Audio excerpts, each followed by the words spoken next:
اللہ تبارک و تعالیٰ کا بے پایا فضل و احسان ہے کہ اس نے ہمیں حبیب پاک صاحب الاولاق صلی اللہ علیہ وسلم کی امت بابرکت میں پیدا فرمایا، اور حبیب پاک صلی اللہ علیہ وسلم کے وسیلے سے ہمیں ماہ رمضان جیسا مہینہ عطا فرمایا۔ الحمدللہ علی احسان عظیم۔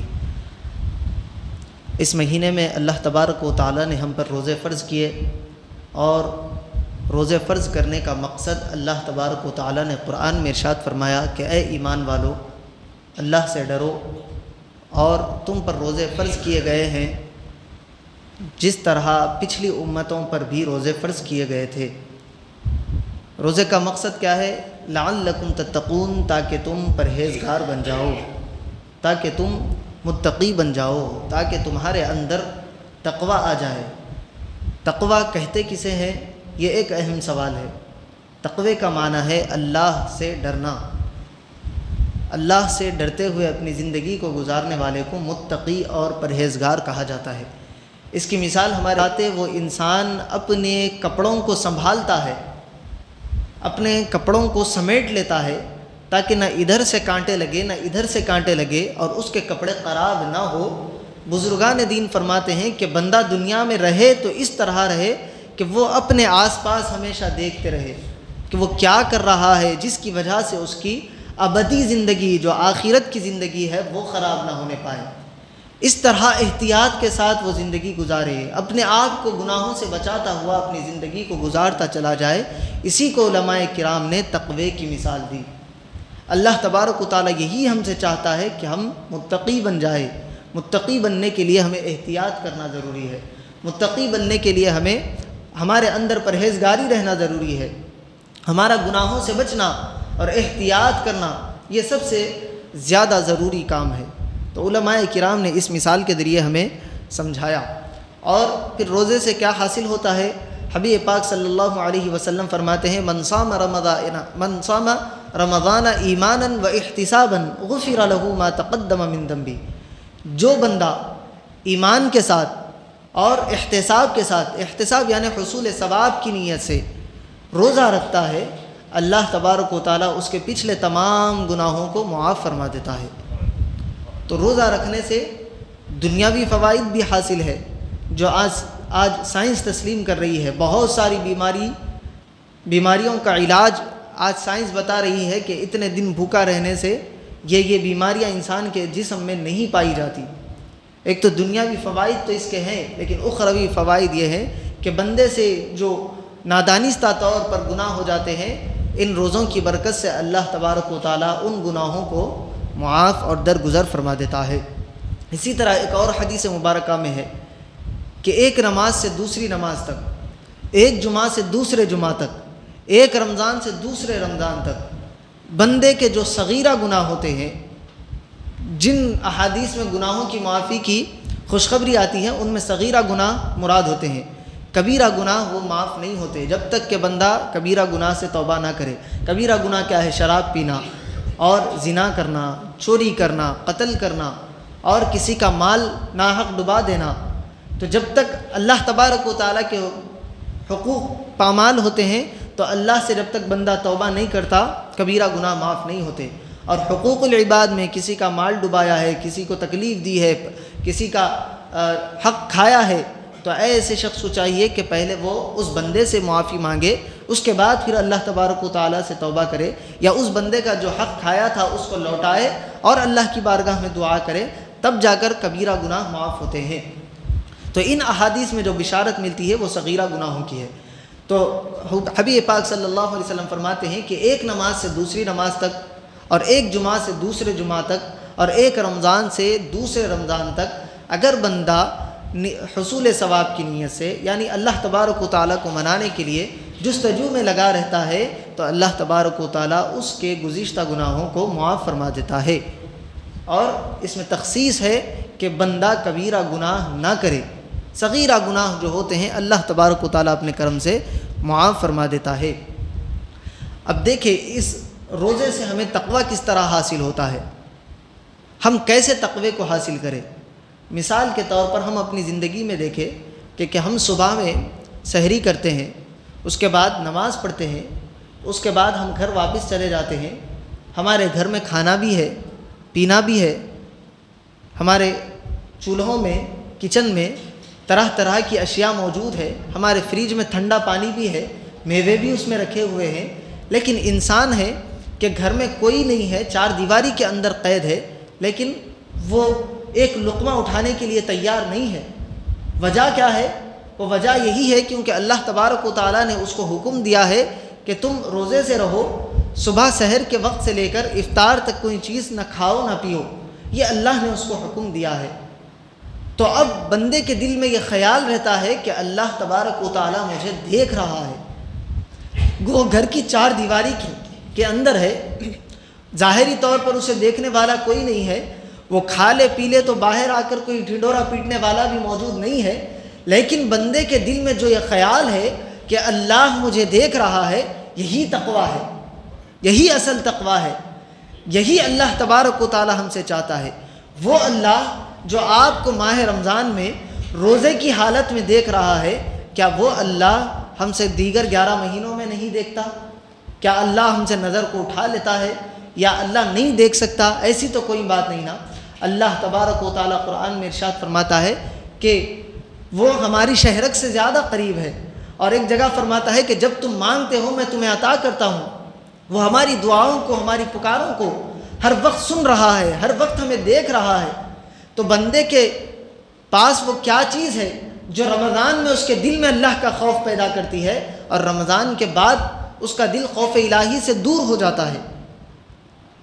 کیا وجہ ہے؟ ہمیں اپنی زندگیوں میں دیکھنا چاہیے۔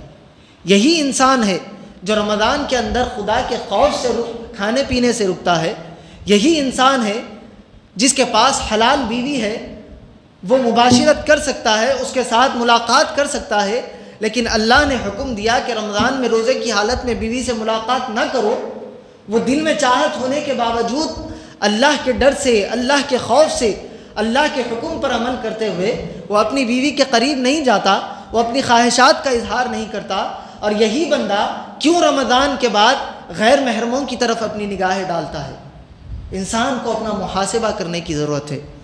یہ رمضان اللہ نے اسی لیے دیا ہے کہ تم 1 مہینے تک ان گناہوں سے باز رہ سکتے ہو، تو دیگر 11 مہینوں میں بھی تم کوشش کر کے اللہ تبارک و تعالیٰ کے نیک اور مقرب بندے بن سکتے ہو۔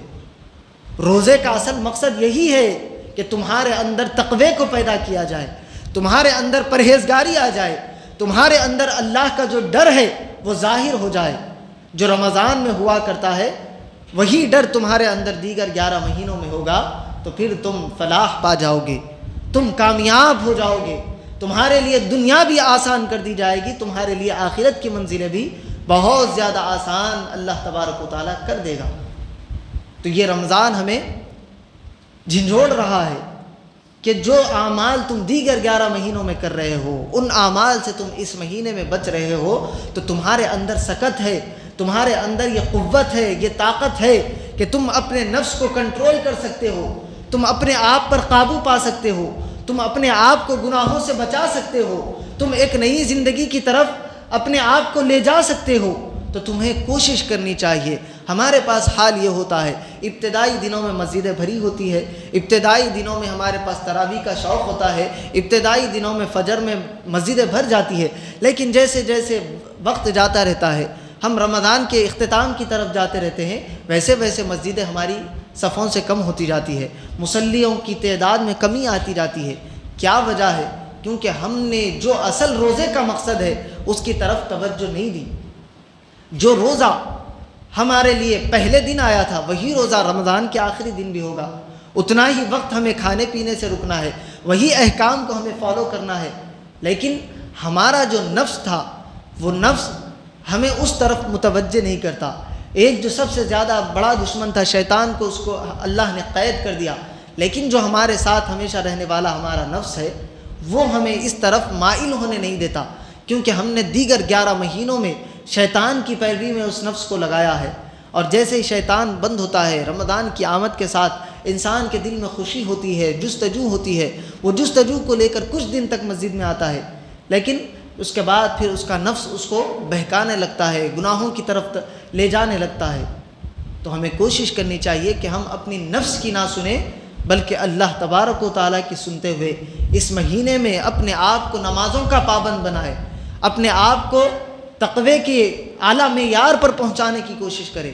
جب بندہ یہ سارا مہینہ اللہ تبارک و تعالیٰ کے بتائے ہوئے احکام پر اپنی زندگی گزار لیتا ہے تو پھر اللہ تبارک و تعالیٰ کے لیے یہ کوئی بڑی بات نہیں ہے کہ 11 مہینے بھی اس کو پھر اللہ تبارک و تعالیٰ ہدایت دے دے، اس کے لیے راستوں کو آسان فرما دے، نیکیاں اس کے لیے کرنا آسان ہو جائے۔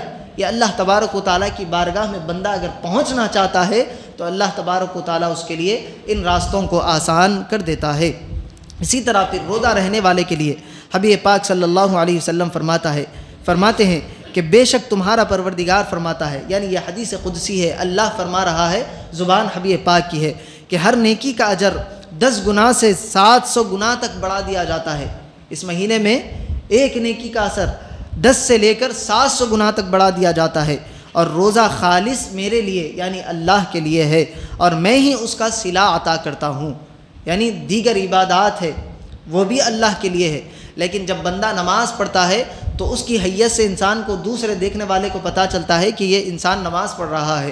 جب بندہ کوئی چیز صدقہ و خیرات کرتا ہے تو دیکھنے والا سمجھ سکتا ہے کہ یہ صدقہ دے رہا ہے، خیرات دے رہا ہے۔ جب بندہ تسبیح پڑھتا ہے تو بندہ کوئی سمجھ سکتا ہے کہ یہ ذکر و اذکار کر رہا ہے۔ لیکن روزہ ایک ایسی عبادت ہے جو صرف اللہ تبارک و تعالیٰ کے سوا جب تک انسان ظاہر نہ کرے سامنے والے کو پتہ نہیں چلتا کہ یہ انسان روزے سے ہے۔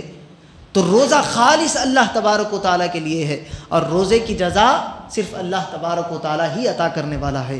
اللہ تبارک و تعالیٰ فرماتا ہے کہ دوزخ کے لیے یہ روزہ ڈھال بنا دیا جاتا ہے، تمہارے اور دوزخ کے درمیان یہ روزہ ڈھال بن جائے گا، اور روزے دار کی منہ کی بو اللہ تعالیٰ کے نزدیک مشک سے زیادہ خوشبودار ہے۔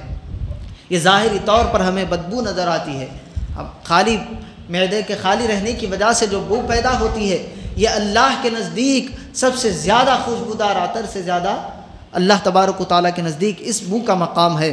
اور اگر کوئی نادان تم میں سے کسی روزے دار سے نازیبہ حرکت کرے، یعنی گالی گلوچ کرے یا لڑائی جھگڑا کرے، تو اسے چاہیے کہ وہ کہے کہ میں روزے سے ہوں۔ یعنی اللہ تبارک و تعالیٰ فرما رہا ہے کہ اگر تم روزے سے ہو، تمہارے ساتھ کوئی لڑائی جھگڑے کی بات کرے تو تم اس سے کہہ دو کہ میں روزے سے ہوں، اور تم برائی کی طرف نہ جاؤ، تم اپنے آپ کو جو روزے کے حقوق ہے اس کو پامال کرتے ہوئے حد سے آگے نہ بڑھو، تم اپنے آپ کو کنٹرول کرو۔ کیونکہ روزے کا اصل مقصد ہے لعلکم تتقون، تاکہ تم پرہیزگار بن جاؤ۔ اسی طرح ایک اور حدیث مبارکہ میں حبیب پاک صلی اللہ علیہ وسلم فرماتے ہیں کہ بے شک اللہ تبارک و تعالیٰ نے روزے کو بڑا مقام عطا فرمایا ہے، کیونکہ روزہ اللہ تبارک و تعالیٰ کے لیے ہے، اور روزے کا جو مقام ہے خود اللہ تبارک و تعالیٰ ہے، روزے کا جو بدلہ ہے خود اللہ تبارک و تعالیٰ۔ اس حدیث میں تھا کہ روزے کا بدلہ اللہ تبارک و تعالیٰ دے گا، اور ایک حدیث میں فرماتے ہیں کہ روزے کا بدلہ اللہ تبارک و تعالیٰ ہی ہے۔ جو بندہ روزہ رہتا ہے اللہ تبارک و تعالیٰ کی معیت، اللہ تبارک و تعالیٰ کا قرب اس بندے کو مل جاتا ہے۔ اس کے علاوہ دیگر رمضان المبارک میں کرنے والے اعمال میں صدقے کی کثرت ہے۔ اللہ کے حبیب صلی اللہ علیہ وسلم فرماتے ہیں کہ بے شک صدقہ اللہ تبارک و تعالیٰ کے غضب کی آگ کو ٹھنڈا کرتا ہے اور بری موت کو دفع کرتا ہے۔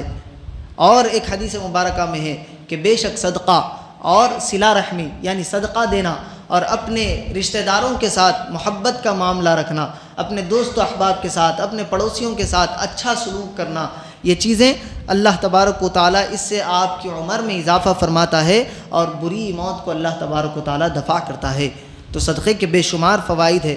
حضرت عبداللہ ابن عباس رضی اللہ عنہما سے روایت ہے، حضرت عبداللہ ابن عباس فرماتے ہیں رسول اللہ صلی اللہ علیہ وسلم سب سے زیادہ سخی تھے، ہمیشہ رسول اللہ صلی اللہ علیہ وسلم صدقہ و خیرات کیا کرتے تھے، اپنے در پر مانگ آنے والوں کو ضرور عطا کیا کرتے تھے، لیکن جب رمضان کا مہینہ آتا تو تیز ہواؤں سے زیادہ اللہ کے حبیب صلی اللہ علیہ وسلم کا فیض عام ہو جاتا، یعنی جو آتا جتنا مانگتا اس سے زیادہ رسول اللہ صلی اللہ علیہ وسلم اس مہینے میں اس کو عطا کیا کرتے تھے، لوگوں کو بلا بلا کر، لوگوں کے پاس جا جا کر لوگوں کو دیا کرتے تھے۔ تو اس مہینے میں سب سے زیادہ روزے کے بعد پھر صدقہ اور خیرات کی کثرت کرنا ہے۔ اسی طرح حبیب پاک صلی اللہ علیہ وسلم فرماتے ہیں کہ ہم سمجھتے ہیں کہ مال کسی کو دینے سے کمی آتی ہے۔ حبیب پاک فرماتے ہیں کہ صدقہ دینے سے مال میں کمی نہیں آتی، بلکہ اللہ تبارک و تعالیٰ اس سے آپ کے مال میں اضافہ فرماتا ہے۔ کہ اسی لیے اللہ تبارک و تعالیٰ قرآن میں ارشاد فرماتا ہے وَيَمْحَقُ اللَّهُ الرِّبَا وَيُرْبِي الصَّدَقَاتِ، اللہ تبارک و تعالیٰ سود کو مٹاتا ہے، یعنی سود کو ختم کرتا ہے، وَيُرْبِي الصَّدَقَاتِ، اور صدقات کو بڑھاتا ہے۔ اس کی ظاہری طور پر آپ دیکھیں سود لینے والا ہمیشہ پریشان رہتا ہے، وہ دیتا جاتا ہے، پھر ضرورت پڑتی ہے پھر لیتا ہے، قرضے میں ڈوب جاتا ہے۔ لیکن جو بندہ صدقہ دیتا ہے اللہ تبارک و تعالیٰ باطنی طور پر اور ظاہری طور پر دونوں طرح سے اس کو مالا مال فرماتا ہے۔ تو یہ صدقے کے فضائل ہے۔ اسی طرح ایک اور حدیث مبارکہ میں اللہ کے حبیب صلی اللہ علیہ وسلم فرماتے ہیں کہ اللہ کے پاس سب اعمال میں فرائض کے بعد سب سے زیادہ پیارا عمل اللہ کی بارگاہ میں صدقہ کرنا ہے اور لوگوں کے ساتھ صلہ رحمی کرنا ہے۔ تو یہ مہینہ غمخواری کا مہینہ بھی ہے۔ یہ مہینہ جس طرح ہم نے پچھلے جمعہ سماعت کیا مواسات کا مہینہ ہے، ایک دوسرے کا غم بانٹنے کا یہ مہینہ ہے۔ تو ہمیں دیکھتے رہنا چاہیے کہ کس کی کیا ضروریات ہے۔ ہمارے رشتہ داروں میں کوئی ضرورت مند ہے تو اس کی ضرورت کو پورا کیا جائے، ہمارے آس پڑوس میں کوئی ضرورت مند رہتا ہے معلوم کیا جائے اس کی کیا ضرورت ہے، ہم سے جتنا ہو سکتا ہے۔ ایسا نہیں کہ اس کا گھر بھر دیا جائے، آپ کی جتنی استطاعت ہے اس کے مطابق آپ اس کے لیے کوئی کام کریں گے، اللہ تبارک و تعالیٰ کے خزانوں میں کوئی کمی نہیں ہے۔ اللہ تبارک و تعالیٰ آپ کی نیت کے مطابق آپ کو اس سے زیادہ بہتر اجر عطا فرماتا ہے، یہ اللہ کا وعدہ ہے۔ تو ہمیں دیکھنا چاہیے، اور زکوٰۃ نکالنے والے ہیں تو ابھی سے زکوٰۃ جو دے چکے ہیں الحمدللہ، نہیں دیے ہیں تیاری کرنی چاہیے، جلدی جلدی زکوٰۃ دینا چاہیے، کیونکہ رمضان سے پہلے ہم نے صحابہ کرام کا عمل سنا کہ وہ رمضان سے پہلے تمام کام کر لیا کرتے تھے۔ اس کی وجہ یہ ہوتی تھی کہ جس کے پاس رمضان گزارنے کے لیے مال نہیں ہے وہ بھی رمضان کی تیاری کرے اور رمضان کو صرف عبادتوں کے لیے گزارے۔ ہمارے پاس کیا ہوتا ہے، ہم رمضان کا پہلے انتظار کرتے ہیں، پھر رمضان میں آخری عشرے میں ثواب زیادہ بڑھ جاتا ہے، اس طرح ہم آخری عشرے میں زکوٰۃ وغیرہ صدقات نکالتے ہیں۔ ہوتا یہ ہے آخری عشرہ جو ہے عبادتوں کا عشرہ ہے، آخری عشرہ اللہ کو منانے کا، شب قدر کو تلاش کرنے کا مہینہ ہے۔ جب ہم آخری مہینے میں صدقہ اور خیرات نکالتے ہیں تو ظاہری بات ہے آخری مہینے میں لوگوں کو پھر شاپنگ جانے کا موقع ملتا ہے، جو غریب ہوتے ہیں وہ عبادتوں سے محروم ہو جاتے ہیں اور رمضان کی عید کی تیاری میں لگ جاتے ہیں۔ تو ہمیں چاہیے کہ جلد از جلد ہم ان امور سے اپنے آپ کو بھی خالی کرے اور جو ضرورت مند ہے اس تک ضروریات کی جو چیزیں ہیں اس کو پہنچا دے، تاکہ وہ بھی رمضان کو خالص اللہ تبارک و تعالیٰ کی عبادت کے ساتھ گزارے، صدقہ و خیرات کی کثرت کرے۔ اسی طرح آپ صدقہ اور خیرات آپ کو دینا ہے، زکوٰۃ دینا ہے، اس میں سب سے زیادہ حقدار آپ کا قریبی رشتہ دار ہے۔ اگر آپ کا سگا بھائی سب سے زیادہ کمزور ہے، اس کو مدد کی ضرورت ہے، سگی بہن ہے، تو پہلے وہ حقدار ہے۔ یہ نہیں ہے کہ آپ تمام دنیا میں مال بانٹتے پھر رہے ہیں اور آپ کا بھائی پریشانی کے عالم میں ہے۔ پہلے اس کی ضروریات کو پورا کرے، اس کے بعد اپنے آس پڑوس میں دیکھے، رشتہ داروں میں دیکھے، اس کے بعد اپنے دیگر ساتھیوں میں دیکھے، دوستوں میں دیکھے، جس کو جس چیز کی ضرورت ہے آپ مدد کر سکتے ہیں اس کی مدد کرنے کی کوشش کرے۔ اس کے بعد آپ دینی مدارس کو اگر پیسہ دینا چاہتے ہیں تو سب سے بہترین مدرسہ جامعہ نظامیہ ہے، اس کے علاوہ کوئی اور نظر میں نہیں ہے۔ اس رمضان میں اور بہت سارے ایسے لوگوں کو ہم نے دیکھا ہے، یہاں پر مسجد میں آئے تو ملاقات ہوتی، نظامیہ کا نام لے لیتے، میں پوچھا بھائی نظامیہ کو گئے اب تک، نظامیہ کہاں ہے معلوم، بولے تو اس کو نظامیہ کا پتہ نہیں معلوم، نظامیہ کے نام سے چندہ لے رہا۔ تو ایسے حضرات بھی پھرتے ہیں، ایسے لوگوں سے ہوشیار رہنے کی ضرورت ہے جو اپنے جیبوں کو بھرتے ہیں۔ آپ جائے جامعہ نظامیہ میں اپنے صدقات کو، زکوٰۃ کو، عطیات کو جو آپ دینا چاہتے ہیں، جامعہ نظامیہ کی آپ اعانت کرنا چاہتے ہیں، اپنے پیسوں سے اس کی اعانت کریے، کیونکہ جامعہ نظامیہ ایسا مدرسہ ہے جہاں کے فارغین ساری دنیا میں پھیل کر اللہ تبارک و تعالیٰ کے دین کی خدمت کر رہے ہیں، اور ہر سال کئی ہزار حفاظ کرام، علماء کرام اس جامعہ نظامیہ سے فارغ ہو رہے ہیں اور دین کی خدمت میں مشغول ہیں۔ تو آپ کوشش کریں کہ اپنی زکوٰۃ، اپنے صدقات وغیرہ جامعہ نظامیہ کو دے، اور اگر کوئی مستند مدرسہ ہے جس کو آپ جانتے ہیں جہاں پر دین کی تعلیم ہو رہی ہے ویسی جگہ آپ دینا چاہتے ہیں تو پھر یہ آپ کا حق ہے، لیکن سب سے زیادہ میری نظر میں مستحق اگر کوئی مدرسہ ہے تو وہ جامعہ نظامیہ ہے۔ کوشش کرے کہ اپنے قریبی رشتہ داروں کو صدقہ و خیرات دے، اگر مدارس کو دینا چاہتے ہیں تو جامعہ نظامیہ کو فوقیت دے۔ اللہ تبارک و تعالیٰ سے دعا ہے کہنے اور سننے سے زیادہ اعمال صالحہ کی توفیق عطا فرمائے، ہمیں رمضان کی رمضان میں خوب عبادتیں کرنے اور نماز پنجگانہ پڑھنے کی توفیق عطا فرمائے۔ وصلی اللہ تعالی وسلم علی خیر خلقی سیدنا محمد وعلی آلہ واصحابہ اجمعین والحمد للہ رب العالمین۔